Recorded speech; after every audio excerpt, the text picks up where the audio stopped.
What's going on, Bulls Nation? Welcome into the CHGO Bulls Podcast. Coming to you live from our downtown studios here, West Loop in Chicago. I am Matt Peck. You can follow me on Twitter at Bulls_Peck. Joined by my guys, Big Dave, Bow, BNWL Sports, and Will, the Go Gottlieb, Will_Gottlieb. We are CHGO_Bulls, and we are thrilled to be joined today by our guest, Terrence Oglesby, former pro basketball player over in Europe, played Clemson Tigers basketball in college, currently a college basketball analyst for Pick One, ESPN, Fox Sports, CBS Sports, Bally, plus the Field of 68 network, where he was speaking very highly of one Julian Phillips recently, and that's why we have brought him on to chat with him primarily.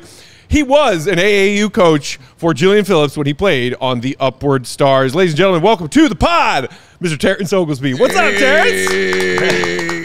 That's one of the nicest introductions I've ever had, so thank you. One, I haven't, like I told you off air, I haven't done NBA stuff in a long time, so this is a great way to kind of get back into it. And hey, I had the Bulls starter jacket when I was coming up in third grade, so I think that's important, as we move forward. And I see a Pistons shirt, and I'm a little, that can't be right. Oh, it is not. Let him tell you the story. So here's what it is. I don't know. I'm guessing you watched The Last Dance when the rest of the world did, when COVID shut down the rest of actual sports being played.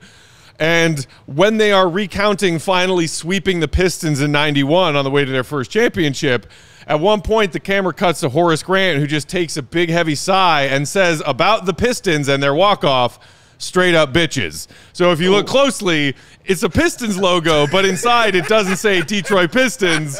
It says "Straight up bitches."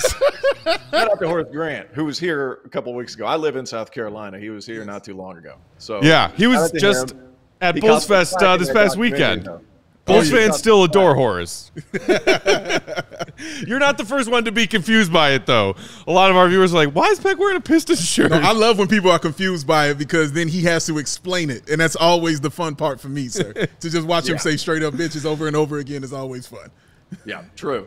Now, Horace was down in Clemson not too long ago. I live in South Carolina, so he was down here for kind of what they call like an orange and white weekend or something, and he came down, and it's the first time he's been down in a while. So, man, what a career he had. He caught some unnecessary flack in that documentary, but I actually thought it was funny because of the way he tried to deny some things. I was like, Horace did that shit. I'm not sure exactly what he's denying, but whatever it is, he did it. He did it all. He was the second gunman on the grassy knoll when it came to Sam Smith's book, The Jordan Rules. Yeah, exactly right. And I played with his nephew, Jerry Grant, who is, gosh, I'm 35 now, guys, and it hurts to say that, but like, Jerry's still playing. Like, he's playing in Ukraine and Russia and all these places. And he, Harvey had 4 kids, all of them really good players. Jeremy just signed $1 billion deal or something with Portland. So good on the Grant family, man. I got it. My dad was 6'8". He married short. I got screwed. That's why I ended up in Europe. There you go. But you had the heater, though. You had that gunner. So at least you got that. Never leaves. Yes, sir. That will never leave. I absolutely thrashed Church League. Absolutely cut it up. Yes, sir. About to get you with Will Gottlieb over here, sir. That's be my 2-man team, my 2 shooters right here. I can promise you, I'm nowhere in the same stratosphere. You'll be open. I promise you'll be open. I will be open. You'll be open. They're going to guard him. You'll catch the triple teams. There you go. I'll be in the corner waiting. So before we get into your thoughts on Julian Phillips, and I can't wait to talk to you about Julian, I am curious to hear more about your career. Obviously did very well for yourself at Clemson, and then went on and played many years overseas and in a bunch of different leagues in a bunch of different European countries.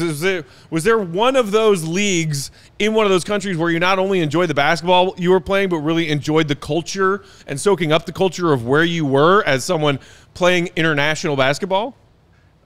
You know what? I played, I started in Italy, went from Italy to Ukraine. Ukraine was rough. I was 20. It was pre-Civil War, but the buildings from the Soviet Union collapsing, they were still dilapidated and falling down. So, like, there were still remnants of that, but there was still unrest. So people were still on edge a little bit. That was tough. But the further north I went, typically the better off it went. I met my wife, who's right there in that picture. I met my wife in Sweden. I would say Sweden was my favorite spot because, let's be honest, it was probably the most modern. My internet worked consistently, and I had 2 of my best years playing there. But, I played in France and Georgia and Spain. Republic of Georgia was one of my favorite places because the guys there were such nice guys. You see some of the Georgian players come over and they're universally loved. Zaza Pachulia is one, Shingali is another, just great dudes. And that it reflects on their culture in a positive light because there's so many nice guys come from there. I'm going to do my best in order to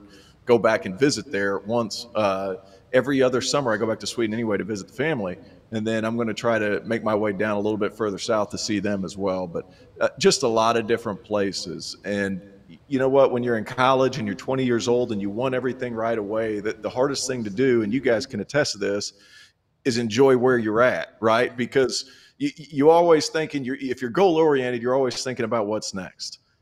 When I got to be and have my best years in Sweden and I was MVP in Georgia, like it was because I was enjoying the hell out of where I was at. So if I had to pick two, I would say Georgia and Sweden. But if I had to pick one, it's going to Sweden for sure. And as Matt touched on, man, like you were no half-stepping when you were playing here in the States, sir. Like all-time leading scorer at Bradley Central in high school. The 2 seasons at Clemson, you were leading the team in three-pointers made, 3-point percentage.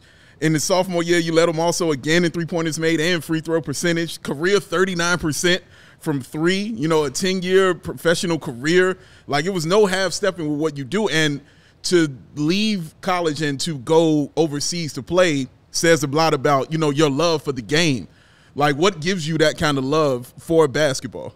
You know what? My dad played professionally as well. He played in Norway, he played in Poland, the Netherlands, a couple of different places. And just being around and having positive experiences and going back to what, you alluded to me leaving early.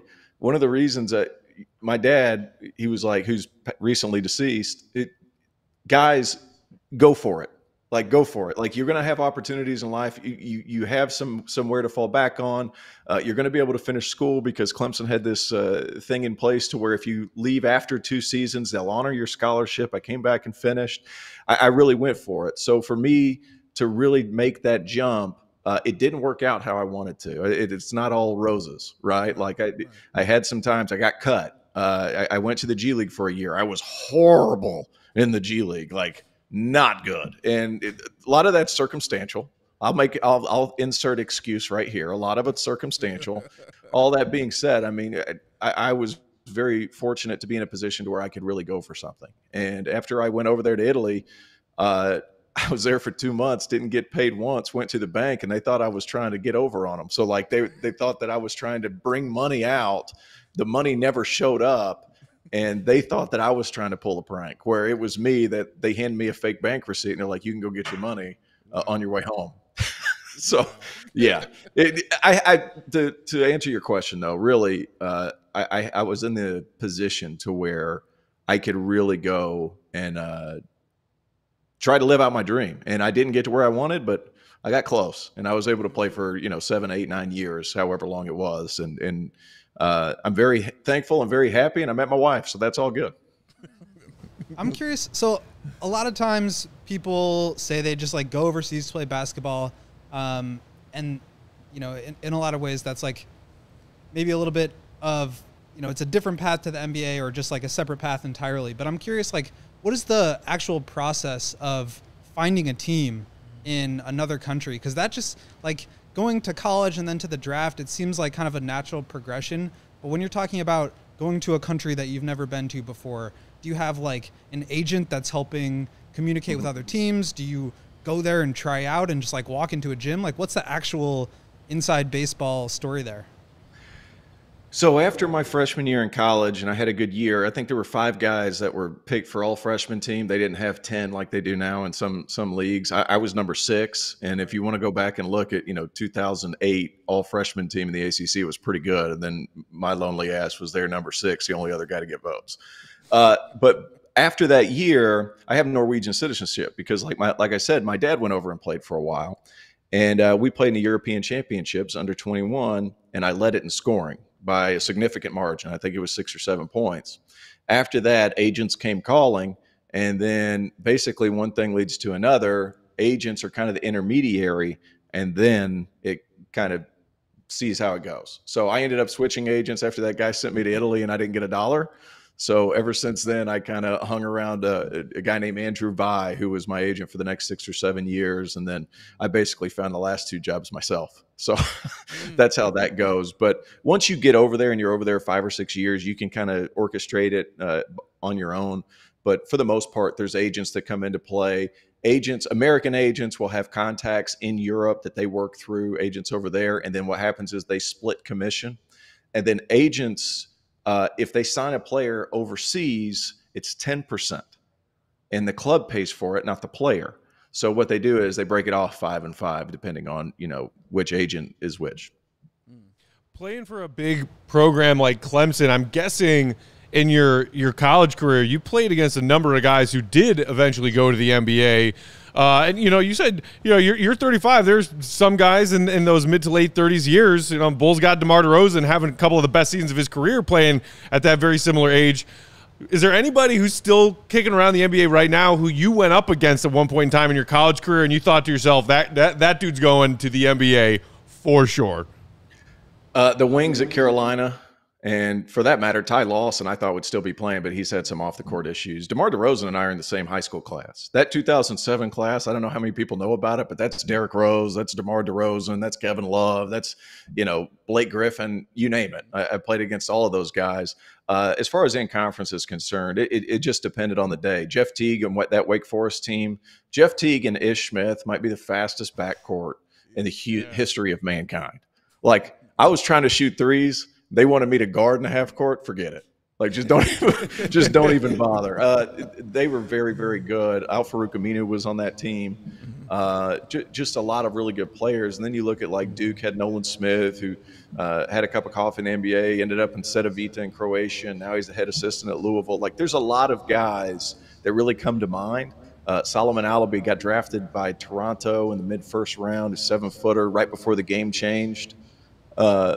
A lot of really talented people, and probably the highest paid out of all of them in the ACC might be Jimmy Graham, who was playing basketball at Miami before going to play tight end for the Saints and God knows who else. So there was a lot of talent. There was a lot of talent, no matter the sport, in the conference at that point. Before you go any further, you mentioned Derrick Rose, obviously Bulls podcast here, Chicago guys. Any good stories from trying to guard him, we'll say? Let's put it this way. They didn't match me up on him. So we played in a tournament in St. Louis. It was 16 and under. And I didn't play against him in college because he was in Memphis, who I think was Conference USA at the time, and Louisville was in the league too. Conference realignment, guys, giving me a headache. I don't know what's going on. So I'm still trying to keep up. But I think at the time they were Conference USA. Calipari was at Memphis. And so I didn't play against him then, but I played against him in AAU.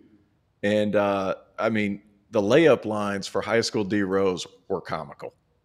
And just his sheer combination of power and speed at that point in his life, where he didn't put on all this extra weight, like he was just all fluid athleticism and power. And even at that age, we have this saying with college coaches and college guys, when a pro walks in the gym, like Derrick Rose had that kind of build, because he's what, 6'3", 6'4", but the shoulders are huge, and how shifty he was. But he did a 720 dunk in warm-ups, and some of my guys looked down at me and they're like, "Hey boys, we might be in trouble."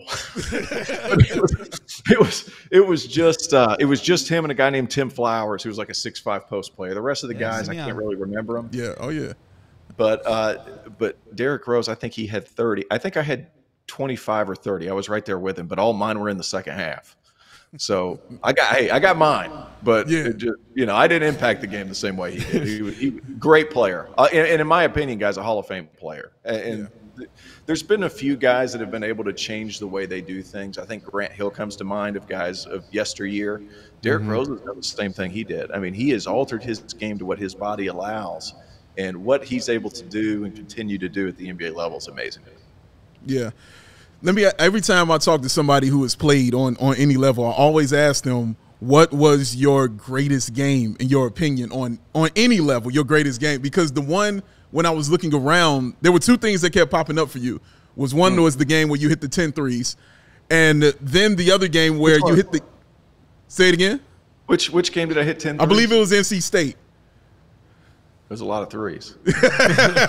And it was another one where you hit the game winner against Maryland. And that one I wanted to ask you about also, because I saw you talking about it after the game, and that play was not drawn up for you.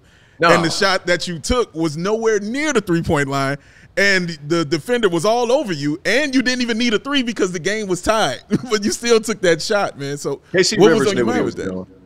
And the funny thing was like everybody and their mother knew if I touched it, it was going up, because I had hit some shots to like put us in position. That was a great game for a lot of reasons. One of them was we needed to get in the tournament. There was kind of this glass ceiling with Oliver Purnell and Clemson basketball about getting into the NCAA tournament. Mm-hmm. And I remember Cliff Hammonds and James Mays and some of my teammates at that time, they were seniors and they had never been. And we were kind of knocking on the door, and to be able to hit that shot, put us in the tournament, knocked Maryland out of the tournament. And that was all good vibes. In college, though, we played South Carolina at South Carolina. I think I had 25 or 27.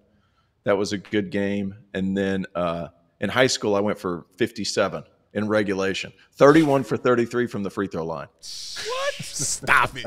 Stop it. You were getting that Dwayne Wade in the finals treatment. My goodness. Stop it. And that's who it was. It wasn't NC State. It was South Carolina. That's who it was. It was South Carolina. Yes, that's who it was. But, dude, that's insane. That was fun. That was fun. We had a unique style. We pressed the whole time. We didn't run around a lot of sets. It was a lot of free motion stuff. And, I played with a guy named Trevor Booker, who turned out to be a really good pro, and a guy named Casey Rivers, who's still playing at 37 years old, who's been a really good pro overseas. And we had talent, and it was a fun brand of basketball. So that one, and then I always like to talk trash about the high school 57 because my high school coach said I could never do it. So I always like to refer back to that one.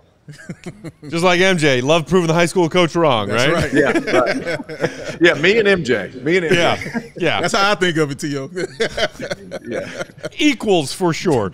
All right, let's take our first break to share a couple of quick words from our friends and sponsors. Terrence is going to stick with us, and right after this break, we are going to dive in to some of his thoughts on the Bulls' newest rookie addition, Julian Phillips, what his Bulls ceiling might be, what role he could carve out for himself for these Bulls in the coming years. That's coming up next. While we are sharing these words from our friends and sponsors, do us a simple, easy favor. Hit that thumbs up button if you're watching along on YouTube. It helps us out a lot. Make sure you're also subscribed to the CHGO Sports YouTube channel. Today's show brought to you by our friends at the Sunnyside Cannabis Dispensary, your home for judgment-free cannabis shopping. A place where all kinds of visitors are welcome to explore, discover, and purchase a wide array of their high-quality products. It's your one-stop shop for all your cannabis needs, no matter where you are on your cannabis journey. They offer easy online ordering and in-store pickup. Great transparent loyalty program that they call Sunnyside Rewards. Yeah. They've got everything, flower, tinctures, vapes, all that good stuff. Plus, of course, a wide variety of delicious edibles that do the job. Try my personal favorite, the Good News brand orange-flavored gummies. Now, through the end of the month, head to sunnyside.shop and use that promo code CHGO25 at checkout for 25% off your total order. One use per customer, not stackable with their other promotions. However, it's not just for new customers, guys. What? Anyone and everyone can use that promo code CHGO25 at checkout. Pick up everything you need to elevate your summer at sunnyside.shop. Must be 21 and over or an Illinois Med card holder. Braggs, are you in the market to get yourself a new car? I'm always in the market for a new car. That's why you're the man. That's why you're Braggs. I mean, you go so many places. Thank you. You travel a lot of spots. You got to have a vehicle that's going to do you right. A Lamborghini. New or used. No, Say it again? No, I'm kidding. He got to be right, man. And the place to do that at, y'all, is Ray Chevy. He will hook you up. He will look out for you and give you the car that you and your wonderful self need. The price you see online is the price you pay with no add-on to the price ever. All right. In fact, Ray will do everything possible to find additional savings for you, which make the price lower than the one that you're seeing online. That is a fine human being right there. As one of the top selling dealers in the Midwest, you'll always be able to shop one of Chicagoland's largest inventories and save big at Ray Chevy because they now have over 100 Chevy Trax models available. That's 100 of them things ready to go, starting at $21,000. That's a little bit of nothing. Just letting y'all know that is nothing. So now, through August 31st, all buyers can qualify for 0% financing, make 0 payments until 2024. You give up no money till next year. It's hard to find deals this way. Plus, no money down. You heard what I said. No money down. And the best of all, pay 0 hidden fees with the Ray Price Promise. You heard them.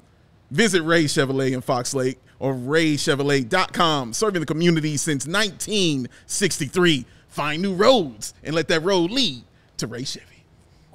Ooh, that was smooth. Find new roads. I've always liked that slogan, find new roads. Yes. It's a good one. Find new roads. I got to put the gravel voice in there. Yeah. Find new roads. The car commercial VO guy. Yes, exactly. Find new roads. Yes. We're rolling along here on CHGO Bulls with our guest, Terrence Oglesby, college basketball analyst and former coach and big-time believer of one Julian Phillips, the Bulls' second-round draft pick from the 2023 NBA draft. Terrence, can you just start by telling us a little bit about what it was like working with Julian at the AAU level, and some of the things that you liked most about working with him and coaching with him before he even got to the college and now NBA levels? You know what? One of my favorite things about working with him was extremely coachable. He comes from a great family, military. Both parents have military backgrounds.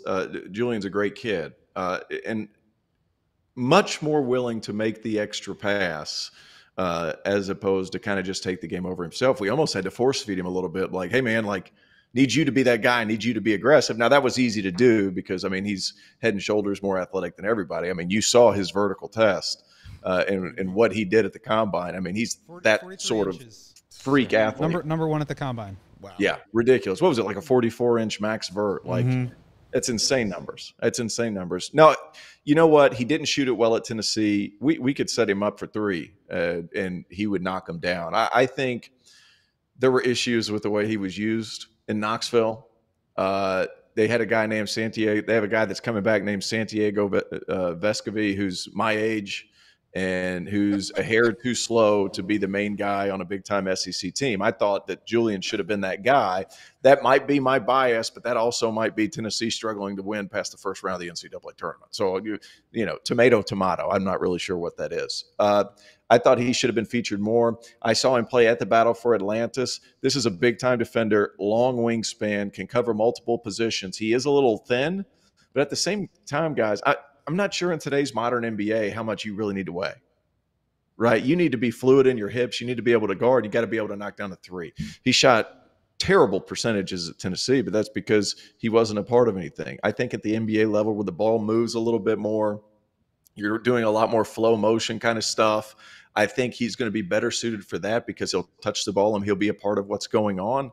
That all being said, it's a development pattern for somebody like him. You have Zach LaVine, you have DeMar DeRozan, you have these superstars there.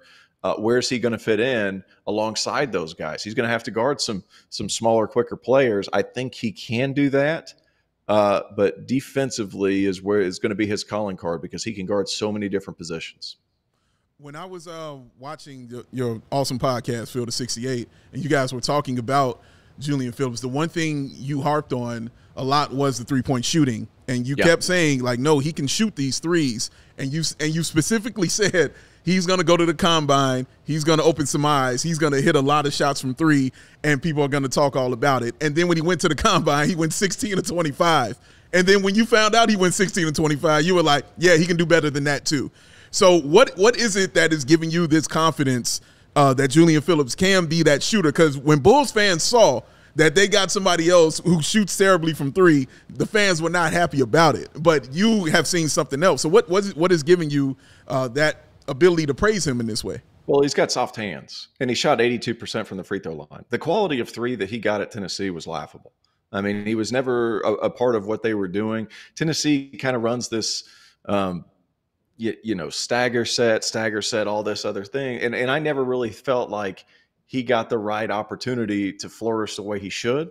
And if nothing else, just let him touch the ball and get rid of it again. He would go, 30 seconds out of the 28 seconds, they'd pass it to him in the last second, he'd be forced to shoot it. Don't worry about those percentages. When he's in the flow of the offense, I think more positive things are going to happen. I've seen him make shots at a high level. He's got good soft hands. It's not like he tries to catch it and it's like trying to catch a ping pong ball with two ping pong paddles. Like, it's not that situation. He's got good soft hands to where he's going to be able to make shots. I just felt like the opportunities that were presented to him at Tennessee were not good ones. Somebody said on your chat, on the bottom of the chat, saying he's unbelievably raw. I'm not sure that's the case. I think he can be inserted a little bit quicker than people believe, just because he can defend. He's not going to turn the basketball over, and he's going to be somebody that really fits into the flow besides superstars. Let's keep in mind, guys, like not everybody can be an alpha in the NBA. Like you got to have guys to play alongside those alphas. I think he's going to fit in magically alongside those big time scorers. And after he hits a couple of threes, he's going to provide enough gravity to where DeRozan and Levine are going to be able to operate. One of the things that stood out to me in some of the film that I was watching of him, and this has been something that's come up a little bit in just sort of like the discourse around his draft stock, is a change in the mechanics from the high school level to the college level in terms of his three-point shooting. You obviously worked with him at the AAU level. I'm curious, like, how much did you get a chance to work on his shot form with him? Did you see that same sort of thing happen where, you know, maybe it was his base, maybe it was the release or the positioning of the release that changed a little bit at the college level? Is there anything to that, or is that just like a little bit reading too much into it? Before I answer that, who said that? It's been in a couple of YouTube videos, Sure. just watching some scouting and then just like some clips that I've seen. My biggest concern with him is he does get too wide in his base. So that kind of eliminates the power that you can generate. And the NBA three is a long three, guys. I don't know if you guys have gone out there and messed around and tried to shoot 100 shots from NBA range. Way like longer than you think it is. And it's longer than the players make it look. It's a long three. I mean, I used to think the European three was pretty long. And then, you know, I would fire him from wherever. But now that NBA line's so far away, like your base has to be in line. There can't be much wasted motion. I think if I'm going to pick at one thing, I think it would be that. His release and his setup is pretty compact. If you want to move it over a little bit, maybe an inch or two to the right to where he's straight up and down with his elbow, maybe. I'm less concerned with everything above the waist. I'm more concerned with everything below the waist, just because you have to generate that much momentum in order to knock down those shots with consistency at the NBA level, because that wing three, you might as well just throw it. I mean, it's a deep, deep three. And like, he's going to have to narrow up his stance a little bit just to improve on his effectiveness and to get really the trajectory that you want shooting it from that far out. I noticed when I was listening to you discuss Phillips and his potential in one of your episodes of Field of 68, and Will was just kind of talking about it a little bit, the fact that you thought his draft stock took a hit. His draft stock suffered because of his time at Tennessee.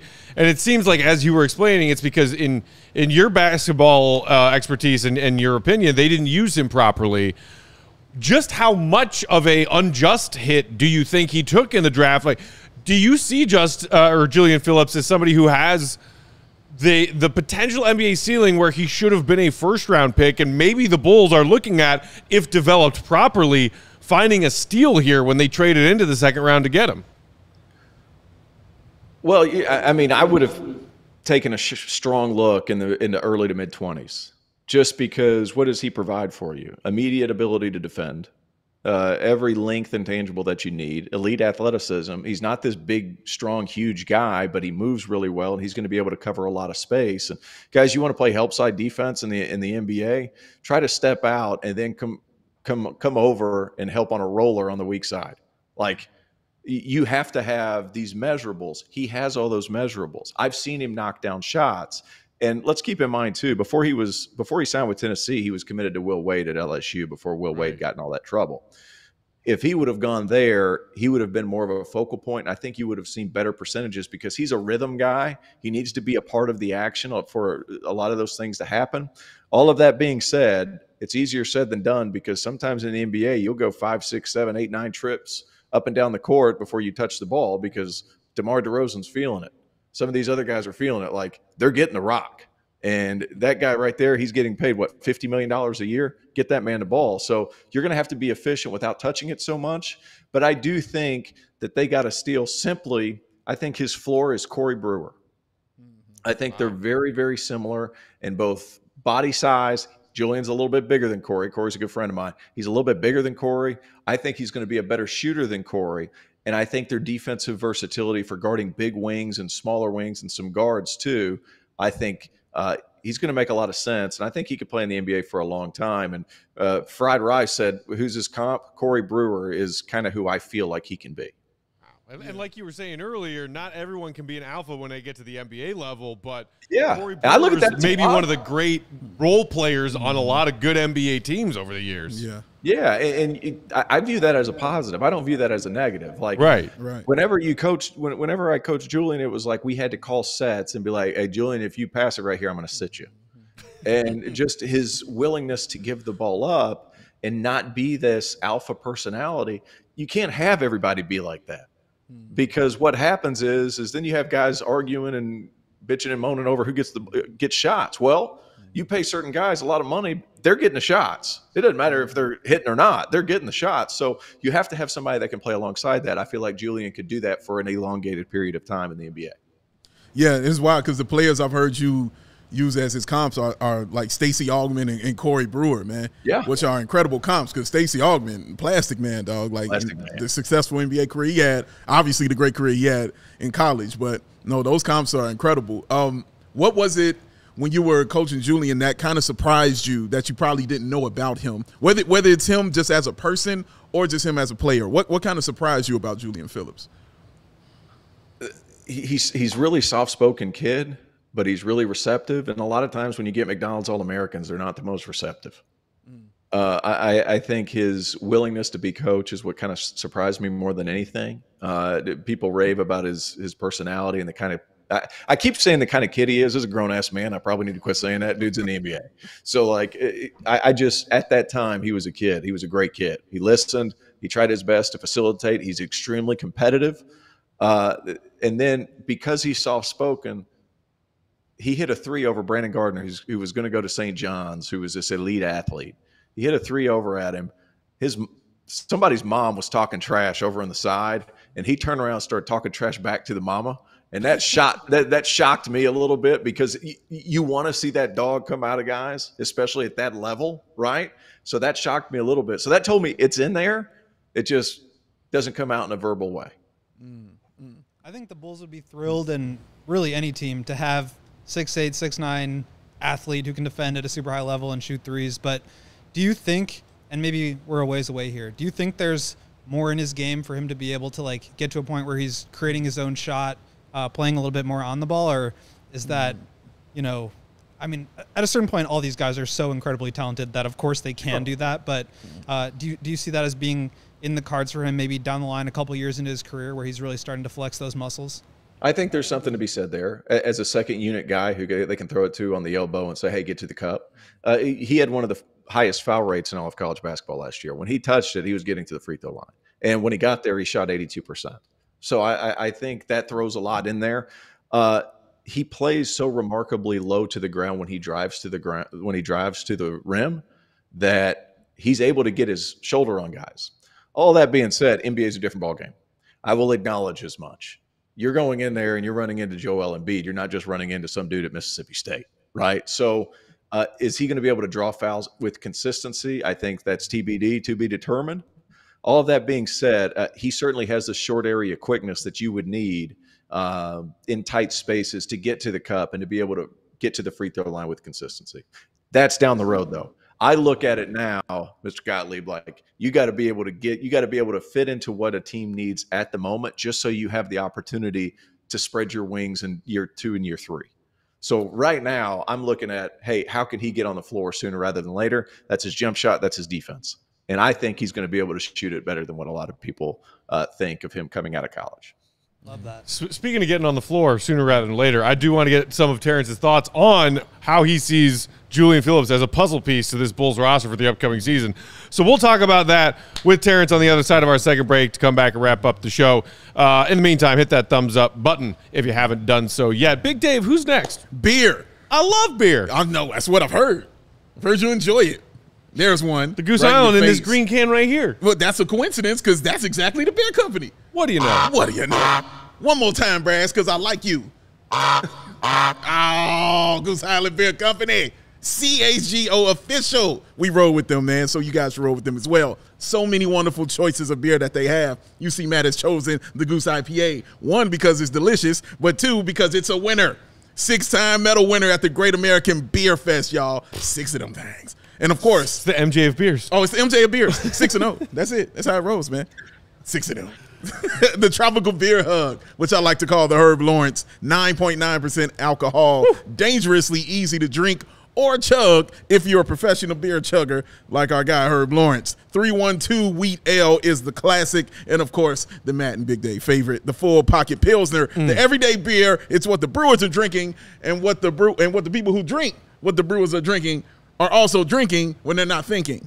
Figure that out. Yeah, put that down. That's right. First day of school. Go to class, kids. Ultra Fresh Goose Island Brew House is where you can grab you something really nice on Claiborne Avenue in Lincoln Park, or from their tap room on Fulton Street in West Town. It's the Goose Island Beer Company. It's Chicago's beer, the true taste of Chicago. One more time, Braggs. He wasn't ready. Gotcha right there. Thank you, Braggs. You know where else is a great location to grab some beers, Goose or otherwise? What's that, sir? When you're on the road, you pop into your local Circle K. That's what you do? Yeah. My man. Another one of our friends and sponsors, Circle K.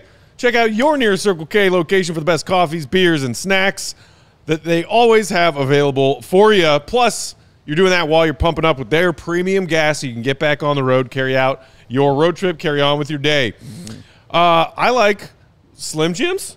Road trip snack. You know they always got Slim Jims at Circle K. Aren't you a combos guy? I do like combos as well. They always got combos at Circle K. They also have that sugar-free Red Bull if I need a little kick. Before I start to drink the beers that I buy at Circle K when I get to my location. You are 65. As we know, kids, you shouldn't drink and drive. You should never. Also, Circle K has this new app, guys. Have you heard about this? Tell me. They have their app that they are calling the Inner Circle. Ooh, get it? Circle K. Smart. Download the Circle K app to become a member of the Inner Circle. Membership to join the Inner Circle is free, and it comes with tons of perks. It's America's Thirst Stop. You save 25 cents per gallon on your first 5 fill-ups after downloading the app and becoming an Inner Circle member. Deal. Plus, whenever you're getting all those delicious drinks and all the delicious snacks on your way through Circle K, every 6th item of the Circle K products that they have chosen that day, every 6th one is free. Wow. I'm talking the hot and ready pizza they have available. Talk slow. I'm talking coffee. Come on. I'm talking ice cold fountain drinks. Every 6th one free if you download the Circle K app and join the Inner Circle. So what are you waiting for? Perks on perks on perks. Drive through your nearest Circle K today. Rolling along here at CHGO Bulls. Follow our guest, Terrence Oglesby, on Twitter for all of his great hoops thoughts at @T_Oglesby22. I like how Terrence like, you guys are foolish. No. Well, the one thing I'm happy about is your podcast is not they do not advocate for drinking and driving. No, absolutely no. Don't advocate for drinking and No. driving. We do not advocate that at all. Nice save. Yeah, hey guys, don't No underage drinking, no drinking and driving. We do not advocate Stay safe. those things. Drinking and podcasting, however, of age. For those of age, highly recommend. Yes. So, you know, we were just talking before that break a little bit, Terrence, about like the ways in which Julian Phillips can get onto an NBA floor sooner rather than later, and talking about his knockdown shooting, which you do have faith in, and his versatility on the defensive side.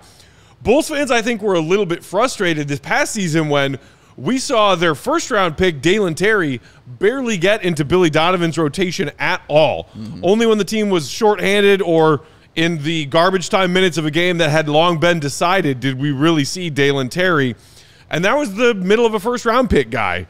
Bulls fans maybe are now skeptical that with Julian Phillips being a second-round pick and Billy Donovan leaning heavily on big minutes for his veterans, for a team that is trying to win and trying to be competitive now, the development of the younger guys on the roster, whether it be Dalen Terry or now entering in Julian Phillips, is sort of second fiddle on Billy Donovan's priority list. How do you see Julian Phillips fitting into Billy's rotation, if at all, his rookie year? You know what? That's tough. And you look at the roster, there's so many guys, right? Kind of in that, 6'7", 6'8" range that you have to be able to have on the floor. So, I mean, I guess having this many bodies is certainly a positive thing. That being said, Julian's a little bit taller than a lot of what you have. I mean, Torrey Craig, excellent defender, 32 years old. Is he really going to turn the table for you and really move things forward? He's an excellent piece. Could Julian be more than that? That's the question that you have to ask. To talk about Dalen Terry, I would wonder, how is Kobe White? He's been effective. How much has that hampered Dalen's development? Is it Dallin? It's Dalen. Gosh, Dalen, what's wrong with me? You got it. That all being said, I mean, there's just a lot of pieces in the way, and then they signed Javon Carter, who's, like we said off air, JYD, junkyard dog. So they needed some toughness at that position. Is Terry going to be able to be that guy? But what does Terry not do? He doesn't shoot it. That's kind of where the difference is for me. I'm telling you guys, I'm not sure what Julian shot from the three at Summer League, but I know he hit 4 or 5 threes in one game. That's part where I think it's going to surprise people, and he's going to be able to open up the floor a little bit more. Is he going to play right away? I don't know. I mean, he's 19 years old. What 19-year-old is ready to jump out and guard Paul George right away? There's not many. That all being said, the physical prerequisites that you need coming in, that's where he could certainly help, especially when you have a Chicago Bulls team with guys that can really guard. I mean, what was Alex Caruso? He was first team all defense last year, right? I mean, multiple guys that can really defend. He jumps into that conversation just simply because you're not going to have to wait for him to learn defensive rotations, because he's going to be able to guard on the ball immediately, and he's going to be very switchable immediately. That's where I could see him jumping in sooner rather than later. All of that being said, 19's 19, and some of these older guys, I mean, the patience wears thin, especially when they start creeping towards the end of their career. That's kind of where, hey, man, you better be ready to go right away. DeMar DeRozan says, I'm 34 years old. I need somebody who can help right now. I don't have that kind of patience. And let's be honest, Chicago has the talent to be in the playoffs. They have enough guys to be in the playoffs. They just haven't done it to the level of what a lot of Chicago Bulls fans are expecting. Yeah. Let me ask you, there's one player who's definitely been polarizing here in Chicago, and that's Patrick Williams. Can you talk about what you saw in Patrick Williams, especially in college? And are you a little surprised at his progression here, or do you feel he's kind of right on point as where he needs to be as far as his progression is concerned? You know what? Like, it's one of those things where I loved him as a college player because he provided that switchability. He's bigger than Julian. I mean, bigger shoulders, bigger body, in general, just a bigger dude. I'm trying to pull up his stats, but guys, I'm going to be honest with you. The NBA makes it so difficult on their websites to just casually pull up that stuff that it gets a little irritating. All of that being said, I could see where he's polarizing, because offensively, it looks like you're going to get more. There's a couple of guys in college basketball right now where it's like, man, I just feel like I should be getting more out of this guy. And I think Williams could fit into that. However, I mean, he's still young too, guys, but you're averaging 10 points and 4 boards. There's something to be said there. And it's not easy to average double figures in the NBA. And if you're going to be a complementary piece and still do that at 21 years old, I'm not really – do you want your number 4 pick in a draft to be – or up around that 15 a game mark? Sure. But I think sometimes the quality of shot that you're going to get as a third, potentially fourth option when you're on the floor, it's not going to be great. I like Patrick Ewing as a long-term player just simply because he's big, he's switchable, he's really physical on the perimeter, and he can guard multiple guys. And that's what it comes down to in the NBA. Positional versatility, defensive versatility, and can you shoot the 3 ball? And I feel like you do want more, but I'm a fan of Patrick Williams as a player. I'm super high on Pat. I'm also really high on Julian, just watching him in Summer League. And obviously the tools are there. Like, I agree with you, the shot is better than it was in college. But you mentioned something that I think Patrick also kind of struggles with at times, which is, you have to like draw up plays for him to actually shoot the ball. And sometimes you're just like, Patrick, shoot, you're open, you're huge, like go to the basket. Yeah. And so I wonder, in just like your coaching or player development experience, what does it take to really like draw that out of a guy to where you're not just like banging your head against the wall, asking this guy to, put the ball on the floor and get all the way to the rim, or take an open jump shot when he's got it? Like, can you get to a point where guys like Julian and Patrick are like really actively looking for their shots, especially while playing alongside like you're talking about alpha, shot creators like Zach and DeMar? Or is it something, this is something that we kind of discuss a lot, is like, does it have to be a situation where it's like the post Zach and DeMar era where a guy like Patrick or Julian can really like blossom as a scorer? That's a loaded question, but I do think that, well, I think a big thing too is whenever you get to that NBA player or that NBA level and that NBA defense, you have to know that you can beat the guy in front of you, and you have to be able to recognize what's behind the first level of defense. And whenever you're able to do that, that's when you can really take off.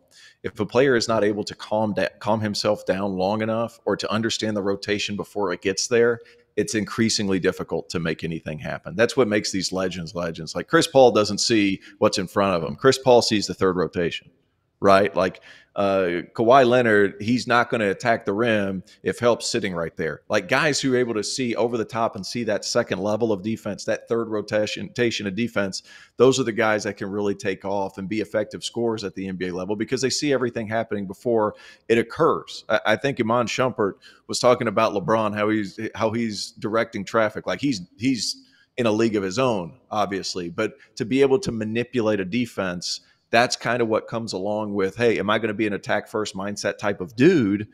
Because you can be an attack first mindset guy.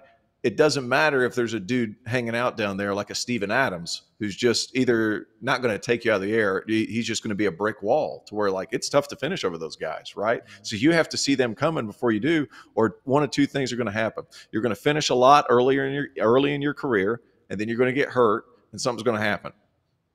Remind you of some point guards that we've talked about today.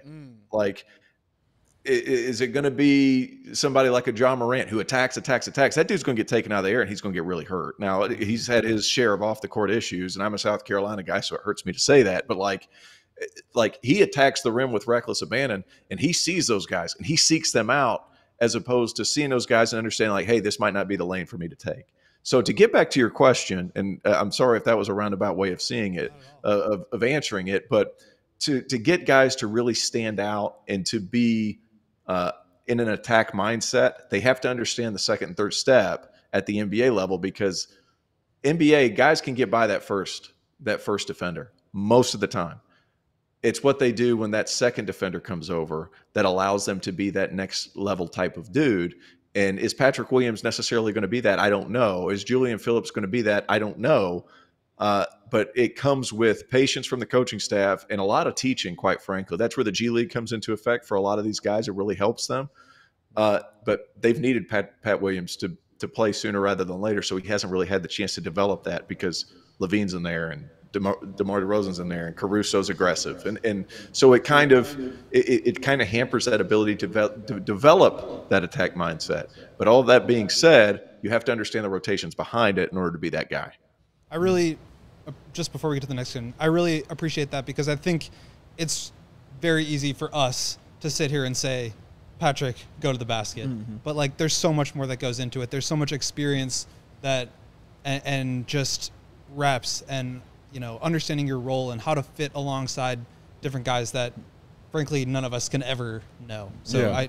Just from like a coach and a player development standpoint, I think that's really key. Absolutely. Yeah. I mean, it was a fun, like I played in a G League. Like, could I shot fake and get by one guy? Sure. But damn it, there's dudes down there. Like, I'm 6'1", 6'2". Like, it was very difficult for me to hit that second gear, right? Like, and I was a good athlete, like 38-inch max vert, no big deal. I'm just going to throw that out there while we're Okay, then, T.O. Okay, no big deal. I'm just going to throw that out. But I believe that's 36 inches better than mine. Okay. You're a phone book guy. And for people who don't know what phone books are, because there's a lot of younger generation people, they used to come back about that thick, right there. About that. If you can jump over that, you're pretty good. Anyway, it's called the Sam Perkins. The Sam Perkins. Yes. Big Sam Perkins guy. I like that. No, but that second piece, like, everybody can get by the first guy. It's a matter of how you react when the second guy comes. Could you dunk on that guy? Can you get there quick enough to where his rotation's a half step late? Because if you can dunk on that guy and his rotation's a half step late, you're going to score.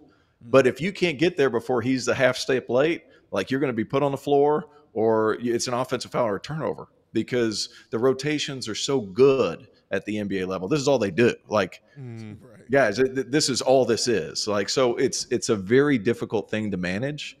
And the really good ones, the Levines of the world, the DeRozans of the world, like, they see more than just what's in front of them. Going back to Julian specifically, you mentioned earlier you think that maybe the weight and muscle of guys at the NBA level is maybe not quite as important as it used to be back in the day when guys were banging bodies more. If you've got the length and athleticism to beat guys or to stay in front of guys on either end of the floor, that's what matters. And you also are, speaking very highly of Julian's defensive switchability out of the gate, even as a young 19-year-old NBA rookie. Bulls fans know that Billy Donovan likes to play a lot of small ball. Like he did it in OKC, and he's doing it here in Chicago. 3-guard lineups, even 4-guard lineups. We've seen him roll out Alex Caruso as the power forward. We've seen him roll out Derrick Jones Jr., who is now no longer with the club, as a backup 5 at times when he didn't want Andre Drummond out there instead. So, Vooch and Drummond are both still here. Drummond picked up his option. That's your starting center and probably your backup center. But I see a lot of similarities in body type between Derrick Jones Jr. and Julian Phillips. They're tall. They've got length. They're more lanky than strong, big, traditional centers. Just how far do you think Billy Donovan might explore with where he uses Julian Phillips on the floor? Let's keep in mind he's a rookie. Let's keep in mind Billy is slow to play rookies. And I love Billy Donovan. He recruited me at Florida, but it's not part of the story here. I think what his positional versatility is what really helps. And him being 6'8", maybe 6'8.5" on a good day, or depending on how he did his hair that morning, like he's long and rangy enough. And guys, let's be honest. How many 5 men are stepping in and really posting up? It's the lowest percentage play in basketball right now at the NBA level. So how many guys are you really going to have to chest up and guard inside of 6 feet? There's not that many. What you have to be able to do is converge off the help side. You have to be able to close out quickly. And that's the reason I've kind of elaborated on why he fits sooner rather than later. Just because of that defensive versatility, the ability to guard 2 through 4. I don't think anybody can guard NBA 1s. I'm just throwing that out there. Like that was, I get sidetracked, guys, so you guys are just gonna have to reel me back in. But like somebody asked me, it's like, you're gonna have to play the point at the NBA level because you're 6'2". Can you stay in front of Derrick Rose? I was like, nobody can stay in front of Derrick Rose. That's a stupid question. So that all being said, like I think he's switchable on the wings, and I feel like he can do a lot of those things sooner rather than later. And his willingness to embrace that role, because he embraced that role at Tennessee when, quite frankly, guys, he was better than the role they allocated to him. That's real right there, man. So let me ask you about the G League real quick, because I argue with friends about it. And its importance, to NBA players, because some of my friends feel it's important, to play at any level that you are. It's important to play and get better. And some feel you can only get – sometimes there are certain players who get better just by actually being there and sitting on the bench and taking in and absorbing what you have going on. Do you feel Julian Phillips is the kind of guy who you want to see playing in the G League, or do you feel like he's ready to just sit and absorb what is going on the floor at an NBA level? I think he's going to be willing to do whatever you want him to. That's one of the things that stuck out to me, and I elaborated about it at the beginning of the show. Just somebody who's going to be super coachable, going to do exactly what he's asked. And where's the Windy City Bulls? It's right down the road, right? Yeah. What's the harm in getting this guy extra reps on a day off, right? To where some days he might play 8 to 12 minutes, and it's like, well, I worked out twice today, but it's like, well, what am I going to do?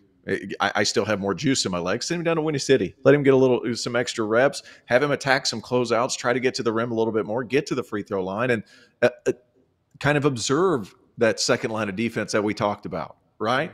So that's kind of it's hugely beneficial. And if you're an NBA guy and you're going down to the G League, those reps are going to you. Like there's no like, hey, this guy's been on fire the last 3 games. We're going to feed him the ball instead of you. No. That's not happening. If you go down, you're being featured and you're being put in the same positions at that G League level that you're being put in at the NBA level. And I think that's hugely beneficial. Whenever I was in the G League, I played against Tim Hardaway Jr., and they didn't put him in unfamiliar positions. They put him in a lot of corner 3 situations, a lot of trail 3s, and he was attacking closeouts. Very similar to what he does now and is getting paid so much money to do, right? So it's going to benefit anybody to be in that position. I don't. There's no downside in my mind to having anybody go down to the G League. It's just a matter of, can you get enough reps at that top level? And if you can't, let the man hoop. Let him get down there. He will gladly take it, I'm sure.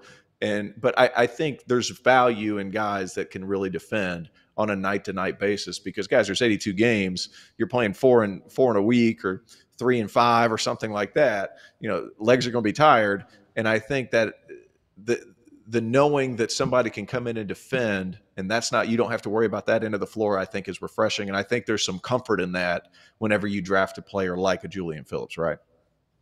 Sadly, we are just about out of time. Can I get one more? Sure, yeah. Because you mentioned being recruited by Billy Donovan, and I think we all need to know if you have any good stories from chatting with him, or what his pitch to you was. What's the inside scoop on Billy Donovan's recruiting process? First of all, I love Billy because he was unbelievably honest. And they had a kid already committed named Donnie O'Mac, and who ended up going to Memphis. I think played with Derrick Rose at Memphis, now that we all say that. But that was right on the heels of their national championships with Joe Kim and Al, Lee Humphrey, Corey Brewer, Torian Green, like some of these really, really good players. And this was after their first championship. I went down to elite camp. And this has less to do with Billy, but more to do with, hey, I'm just going to let him be him.